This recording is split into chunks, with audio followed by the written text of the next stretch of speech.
It started with a phone call that should have been impossible. A man in Washington State, an ordinary construction worker, began receiving late-night calls from an unknown number.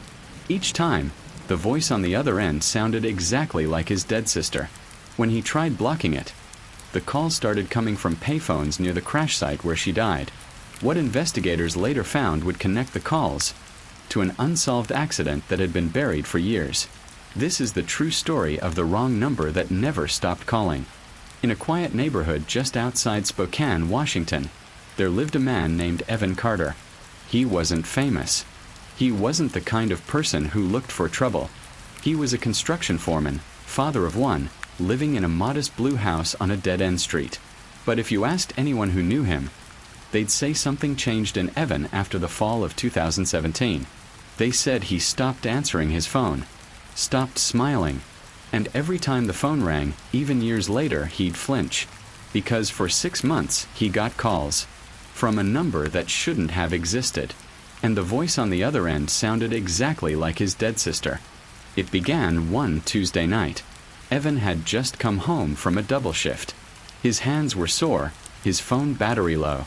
He dropped his keys, kicked off his boots, and the phone rang. Unknown number. Area code 509, local. He answered without thinking. Hello. A pause. Then a whisper. Ev, can you hear me? He froze. That voice, soft, trembling, it sounded like Rachel. But Rachel had died in a car crash 2 years earlier on I-90. He'd been at her funeral. He'd held the urn himself. He whispered back, "Who is this?" The line crackled. "Ev, I'm cold." The call dropped. He stared at the screen, shaking hands, a chill crawling up his spine. Over the next week, the calls kept coming. Always the same number. Always late at night. Sometimes the voice was clear. Sometimes distorted. Sometimes it wasn't a voice at all. Just faint breathing, then static. Evan tried everything. Blocking the number, resetting his phone, even changing SIM cards. But somehow the calls would find him again. Different numbers. Payphones. Even a private caller ID. He started recording them. In one, a woman's voice cried softly, saying, "Why did you leave me, Ev? I didn't want to die." Then a high-pitched screech and silence. He played that recording for his friend, Mark, who worked in IT. Mark swore it sounded like an old analog distortion, something you'd hear from a tape machine, not a phone. But here's where it got strange. The payphones the calls came from? They were near Rachel's old apartment. One was across from the intersection where her accident happened. Evan couldn't let it go. He filed a report with the local police, hoping they'd trace the calls. A few days later, the officer came back with confusion written all over his face. "Mr. Carter, there's no record of these calls in your carrier logs," he said. "No timestamps, no metadata. It's like they never happened." Evan insisted they did. He showed them recordings, but even those glitched when copied. Every file he transferred came out blank. Just 6 seconds of white noise. He stopped sleeping. He started leaving the phone in another room, but even then, he could hear the faint vibration through the walls. It became like a heartbeat. Steady, unrelenting. His daughter, Lily, 5 years old, began waking up at night. She'd say, "Daddy, Aunt Rachel keeps calling from the hallway." He'd run out there. No one. But once, just once, the house phone rang as soon as he stepped out. Desperate, Evan went to the nearest payphone, the one outside the gas station near the crash site. It hadn't worked in years, rusted and cracked, the keypad half broken. He picked up the receiver. No dial tone. Just static. Then, faintly, "Ev, don't come here." He dropped it and stumbled back. The phone started ringing, loudly, violently, even though it wasn't connected to anything.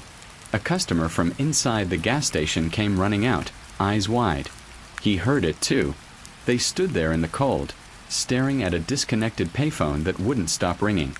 That night, Evan opened an old storage box from Rachel's things. Inside were photographs, an old voice recorder, and the police report from her crash. He noticed something odd. The report mentioned 2 passengers. But the news at the time had said Rachel was alone. He dug deeper. There was a name blacked out, redacted. A partial note from the officer read, "Second body recovered, identity uncertain." The phone rang again. He let it ring once, twice, then picked up. "What do you want from me?" he shouted. A pause. Then two voices. Rachel's. And another. A man's, low and distorted. "She wasn't supposed to die," the man said. "You were." The call ended with the sound of screeching tires and glass shattering. Evan moved out of Spokane a month later, taking Lily to live with his parents in Idaho. He changed numbers again, bought a new phone, new plan. For a while it was quiet, until one night, just before Christmas.